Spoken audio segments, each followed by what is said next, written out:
বিধানসভা পাইথাক অধিবেশন সাল গ্রাকশাল সুংমুং ফিরকমুগ সুংমুং তিসাকা এমএলএ রঞ্জিত দেববর্মা এমএলএ পিনাকি দাস চৌধুরী এমএলএ বিন্দু দেবনাথ বরক সংকা রামচন্দ্রঘাট কনস্টিটুয়েন্সিनि बिसिं खबजानाय कल्याणपुर कनस्टिट्युएन्सिनि बिसिं खबजाक चेबरी हाती तै धनपुर कनस्टिट्युएन्सिनि बिसिं खबजानाय तैवानदाल कताल फायर सार्भिस स्टेशन फियोगना बागै वानसुक मुंगदा तंग तांग बेदेकनि हनै सुंमुं तिसाका तै बरकनि असुंमुंनो फिरोखा तांग बेदेकनि मन्त्री तै हासिनि मन्त्री अग्रा प्रफेसर डॉक्टर मानिक साहा এখানে পপুলেশন হচ্ছে ৪৪,৯১৫ জন এবং গত ৩টি বছরে এখানে ফায়ার যে অ্যাক্সিডেন্টটা হয়েছে সেটা ২০২৩-এ ১০টা, ২০২৪-এ ৭টা, ২০২৫-এ এই পর্যন্ত 10টি সংঘটিত হয়েছে। এখানে প্রচুর বাজার ও স্টোর অফিস রয়েছে। এর ভিতরে বাজারগুলির মধ্যে আছে মারিয়াপুর বাজার, পাগলা বাজার, ওয়ানটন বাজার, আমপুরা বাজার, বড় ময়দান বাজার, রামচন্দ্রঘাট বাজার, বাইজাল বাজার এবং সনখলা বাজার। এগুলি মিলে প্রায় ১০-১২টি বাজার আমার এখানে রয়েছে স্যার। পদ্মবীর বাজার, রতনপুর বাজার, রত্তিলা বাজার, বেলসর বাজার, বগাবীর বাজার, হাটকাটা বাজার, এইভাবে টোটাল ১৪টা বাজার রয়েছে। স্কুল রয়েছে হায়ার সেকেন্ডারি ৮টা। এর ভিতরে আমপুরা higher secondary school, Boro Maidan higher secondary school, Baranga Don Bosco higher secondary school, Baijarbari higher secondary school, Ratanpur higher secondary school, Bichandrapur higher secondary school, Secretaryhat higher secondary school sir. এর ভিতরে পিএসসি আছে, Ratanpur PSC, Ampura PSC, Baijarbari PSC এবং এটা দুই ভাগে বিভক্ত হাইওয়ে থেকে একটা রাইট সাইড একটা লেফট সাইড ভাগে বা নর্থ বা সাউথ বলা যায়। এর ভিতরে স্যার রয়েছে ব্লক ডেভেলপমেন্ট অফিসার। এই সমস্ত দেখা গেছে স্যার আমাদের প্রচুর অফিস রয়েছে, বলতে গেলে এগুলি অনেক লম্বা হবে। আমি দেখতে পাই যে ভৌগোলিক অবস্থানে যদি বিচার করি তাহলে মনু ৬ লাইনটাতে 5.5 কিলোমিটারতে সেখানে ফায়ার সার্ভিস স্টেশন করা হয়েছে। এর আগে আমি বিধানসভায় প্রশ্ন দিয়েছিলাম যে রামচন্দ্রঘাট কেন গুরুত্বপূর্ণ একটা ফায়ার সার্ভিসের জন্য। এখানে হাইওয়ে আর যদি বিধানসভা কেন্দ্র হিসেবে যদি 5 ডিস্ট্রিক্টে আমরা করি তাহলে রামচন্দ্রঘাটে সবচেয়ে বেশি রবার বাগান রয়েছে। প্রতি বছর এখানে বাগান পুরে ছাই হয়ে যায়, ক্ষয় থেকে আসতে অনেক দূর হয়ে যায়। তারপর রাস্তাঘাটে অচেনার জন্য সমন্বিত সেখানে বুঝতে পারে না ফায়ার সার্ভিস। তাই এই কারণে আমার দাবি যে এখানে বাজার করে কেস হয়ে গেছে, সেখান থেকে যদি ক্ষয়তে করা হয় অনেক সময় আসতে অনেক দেরি হয়ে যায়। সেজন্য আমি অনুরোধ করবো মাননীয় মুখ্যমন্ত্রী মহোদয়ের কাছে যে এখানে যেন আমার সনখলা বাজারে যদি একটা নতুন করে ফায়ার সার্ভিস স্থাপন করা হয় তাহলে আমাদের যে হাইওয়ের উপর যে অ্যাক্সিডেন্টটা এবং বুথ সাইডে নর্থ এবং সাউথ রামচন্দ্রঘাটের যে বিধানসভা কেন্দ্র বুথ সাইডে আর একটা কভার করা যায়। তার মধ্যেও একটা আন্তর্জাতিক বর্ডার বাংলাদেশ বর্ডার রয়েছে বিভিন্ন গ্রাম। সুতরাং আমি মনে করি খুবই গুরুত্বপূর্ণ যে রামচন্দ্রঘাট বিধানসভা কেন্দ্রে একটা ফায়ার সার্ভিস স্টেশন স্থাপন করা। আমি নির্বাচন করার জন্য মাননীয় মুখ্যমন্ত্রী মহোদয়কে অনুরোধ করি। ধন্যবাদ। 81.625 স্কয়ার কিলোমিটার তথ্য আমার কাছে আছে এবং কোথায় কি এবং কয়টা কত আছে এখানে আছে, সবটা এখানে আছে স্যার।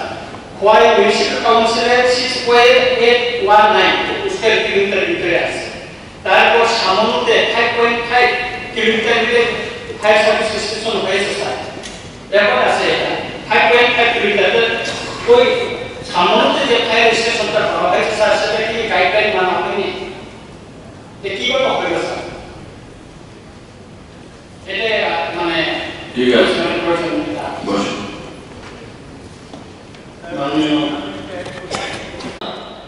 চেপরি এলাকার খোয়াই যে ফায়ার স্টেশন থেকে অনেক দূর দূরবর্তী স্থান এবং মাননীয় মুখ্যমন্ত্রী আশ্বস্ত করেছেন গত বছর এবং গত কিছুদিন আগে বলেছেন যে ওনার তত্ত্বাবধানে যে কমিটি রয়েছে সেই কমিটির মেজারমেন্টের পর যে বিচার বিশ্লেষণ দেখবে আমি আপনার মাধ্যমে আমার মুখ্যমন্ত্রীকে অনুরোধ করবো যেটা যাতে বিচার বিশ্লেষণ করে চেকডল চলবে একটা ফায়ার স্টেশন করা হয়।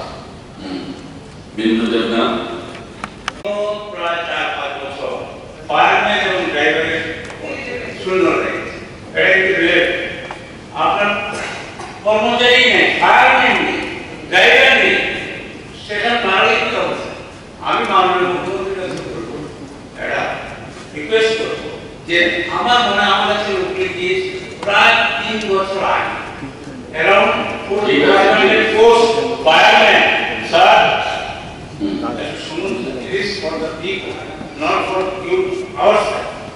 আমি আপনাকে এই পোর্টলি ইন্টারভিউ না হয় ক্যান্সেল করা হয়, ইন্টারভিউ না হয় রেজাল্ট বেরো না, তাইলে ফায়ার সার্ভিসের পোস্ট ফায়ারম্যান যদি না থাকে, ড্রাইভার যদি না থাকে, তাহলে আমরা আপনাকে কি করে ফায়ার সার্ভিসের সার্ভিস পাবো? এই ব্যাপারে মাননীয় মুখ্যমন্ত্রী কি বলেন?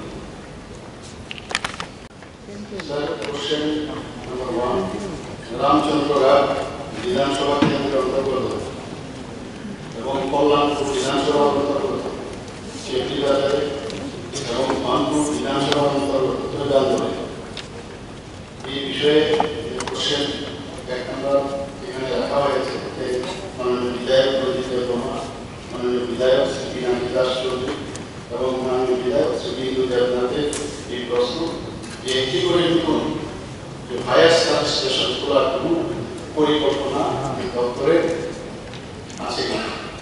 উত্তর হচ্ছে রামচন্দ্র বিধানসভা কেন্দ্র, কল্যাণপুর বিধানসভার অন্তর্গত চেন্ডিবাজার এবং ধনপুর বিধানসভার অন্তর্গত তৈলান্তরে একটি করে নতুন ফায়ার সার্ভিস স্টেশন খোলার কোনো পরিকল্পনা আপাতত সরকার প্রস্তুত যদি থাকে কবে নাগাদ করা হবে বলে আশা করা হয়। উত্তর 1 নম্বর প্রশ্নের উত্তরে পরিপ্রেক্ষিতে এই প্রশ্নের এখন দেখা যাচ্ছে এটা একটা ক্যালকুলেশন আপনি করছেন, তাহলে তো বসতে হবে, আধিকারিকদের নিয়ে বসতে হবে যে আপনি যেটা বলছেন এটা ঠিক আছে কিনা। 8 কিলোমিটারের ভিতরে হলে কোনো অসুবিধা নেই, কিন্তু 8 কিলোমিটারের বাইরে হলে অসুবিধা। সেটা যদি 5 কিলোমিটারের ভিতরে হয় প্রবলেম নেই।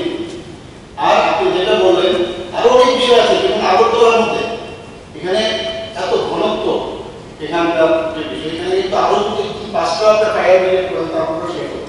তো এগুলো জায়গায় থাকে, তাহলে আধিকারিকদের নিয়ে আপনাকে তথ্যগুলো দিয়েছে দিয়ে আমরা বলতে পারি। মাননীয় বিধায়ক আমাদের গুগল যেটা বলেছেন সেখানে এখন পর্যন্ত আমাদের এখানে যে স্ট্রেংথ আছে 1556 জন আমাদের না, আমি বলছি ভ্যাকেন্সি আমাদের কাছে 757 আছে ভ্যাকেন্সি।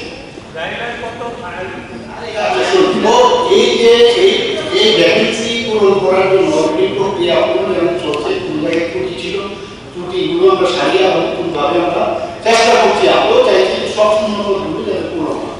আপনি এমন যে দেখবেন যে রেজাল্ট আপনারা পাবেন। আর 3 বছর হয়ে গেছে কিন্তু আরে 3 বছর হচ্ছে তো আপনি 25 বছরের কথা বলুন না, 5 বছরের কথা বলছেন না, 3 বছরের বেশি বয়স হয়েছে চলছে প্রোগ্রাম। 3 বছরে আমরা 19,800 উপরে চাকরি দিয়েছি বলছেন না, ঠিক আছে 3 বছরে 19,800 উপরে চাকরি দিয়েছি এটা বলুন না। না 3 বছরে চাকরি দেই ওকে ঠিক আছে। যে কোনো বিষয়ে একটা গাইডলাইন আমাদের ফলো করতে হবে। এই গাইডলাইন্সের ফলো করে তবে কোথায় ফায়ার স্টেশন হবে, কোথায় পুলিশ স্টেশন। আপনি এখানে পুলিশ স্টেশন যে কারণে গাইডলাইন ভিত্তি করে কিন্তু আমরা পুলিশ স্টেশন সেখানে দিয়েছি এবং আপনি যে সেটা করেছেন, আমি নিজেও দিয়েছিলাম। তত্র ফায়ার স্টেশন দিতে গেলে কিন্তু এটা বারবারই দেখা যায় প্রতি বিধানসভার মধ্যে এই প্রশ্নটা কিন্তু আসে সবসময়। যদি দেখা যাবে গাইডলাইনের থাকা সত্ত্বেও যদি এই ডিপার্টমেন্ট দেখা যাচ্ছে দিচ্ছে না, তাহলে আমাদের পক্ষে কিন্তু সুবিধা হবে। যেমন এখানে ন্যাশনাল ডিজাস্টার ম্যানেজমেন্ট অথরিটি তাদের একটা গাইডলাইন থাকবে, গাইডলাইন ছাড়া কিন্তু আমরা তো এই বিষয়ে করতে পারবো। সেখানে আপনি অনেকগুলো ঘর বললেন, আপনার ইনস্টিটিউশনের নাম বললেন, বাজার বললেন, সব ঠিক আছে, কিন্তু এই গাইডলাইন্সের বাইরে আমরা যদি যাই আমাদের ক্যান্টিন থেকে সেই জন্য পয়সাও দিতে পারবো না। সেই গাইডলাইন্সে কি বলছে যে গ্রামীণ এলাকায় 50 বর্গ কিলোমিটার এরিয়ার মধ্যে যদি একটা ফায়ার স্টেশন যদি থাকে এবং প্রতি 10 বর্গ কিলোমিটার মানে শহর এলাকা 10 বর্গ কিলোমিটার একটি করে ফায়ার স্টেশন। তো সেই জায়গায় রামচন্দ্রগড় বিধানসভা যে এলাকা সেখানে দেখা গেছে যেহেতু এটা গ্রামীণ এলাকা, এখানে 8 কিলোমিটার দূরে কোয়াই ফায়ার স্টেশন। আমি তো ওইখান থেকে আবার একটা ফায়ার স্টেশন যে আমি দেবো সেখানে কিন্তু আমি দিতে পারছি না। সিমিলারলি এই 8 কিলোমিটার দূরত্ব যখনই ফায়ার হয় সেখানে নর্থ থেকে ওরা ক্যালকুলেট করে নর্থ থেকে 10 মিনিট আগে ফায়ার স্টেশন আসে। মানে এই হচ্ছে এটা মানে আনসার যদি বলে জাস্টিফিকেশন।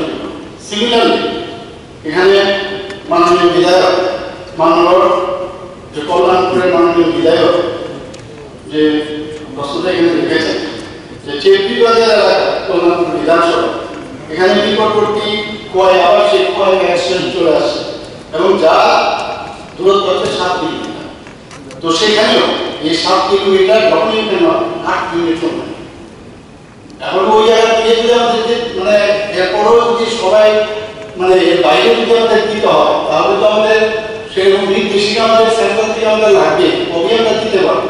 এছাড়া এটা আরো অনেকগুলো ফ্যাক্টর আছে, লোকবল জায়গা ইত্যাদি আরো অনেকগুলো ফ্যাক্টর আছে। তো সেইগুলো তো আমরা করছি। এখন পর্যন্ত ত্রিপুরাতে প্রায় আমাদের 51 ফায়ার স্টেশন আছে এবং একটা নতুন আরেকটা ফায়ার স্টেশনের মধ্যে আমরা ওই যে গাইডলাইন মেনেই কিন্তু আরেকটা নতুন ফায়ার স্টেশন আমরা করতে যাচ্ছি। কাজে ওই গাইডলাইন্সের বাইরে মানব সেটা আমাদের পক্ষে দপ্তরের পক্ষে একটু সমস্যা।